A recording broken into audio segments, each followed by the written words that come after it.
امتحان لیا ہے. ہم تو کسی پلے میں نہیں آتے, کسی جگہ ہم فٹ نہیں ہوتے. اللہ نے نبیوں سے امتحان لیا ہے. تو حضرت ایوب علیہ السلام کے بارے میں فرشتوں نے کہا کہ آپ نے ان کو مال دے رکھا ہے, دولت دے رکھی ہے اور بادشاہت دے رکھی ہے, اس لیے یہ آپ کی عبادت کرتے ہیں. یہ تو سلطنت کے مالک ہے, اس لیے یہ آپ کی عبادت کرتے ہیں.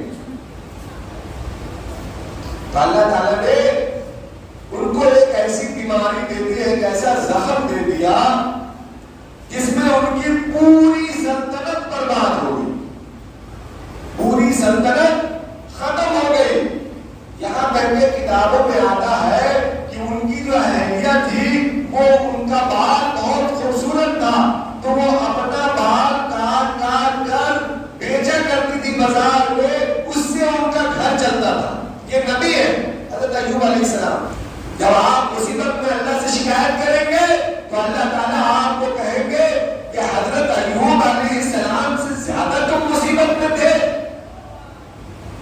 اللہ آپ سے سوال کریں گے تم ایوب علیہ السلام سے زیادہ مصیبت میں تھے کہ جب میں نے ان کو ایسی بیماری دی کہ اس کی وجہ کر ان کی ساری سلطنت ختم ہو گئی, ذرہ ذرہ ختم ہو گیا, کچھ نہیں بچا, یہاں تک کہ کھانے کو مال نہیں تھا. تو ان کی اہلیہ بازار میں بال کو کاٹ کاٹ کر بیچا کرتی تھی اور اس سے کھانا کھایا کرتی تھی. تم اس سے زیادہ پریشان تھے, تم اس سے زیادہ مصیبت میں تھے. اس وقت بھی اس حالت میں بھی ایوب علیہ السلام نے اللہ کی عبادت کی. اللہ نے ایسا کیوں کیا کہ اللہ کو فرشتوں نے کہا تھا کہ ان کے پاس مال ہے اس لیے یہ آپ کی عبادت کرتے ہیں, اگر ان سے مال چھین لیا جائے تو یہ آپ کی عبادت نہیں کریں گے. تو اس بنا پر اللہ نے ان کی یہ حالت بنائی. پھر بھی آپ جو ہے اللہ پر قائم رہے, اپنی عبادت پر قائم رہے, آپ نے دین کو چھوڑا نہیں.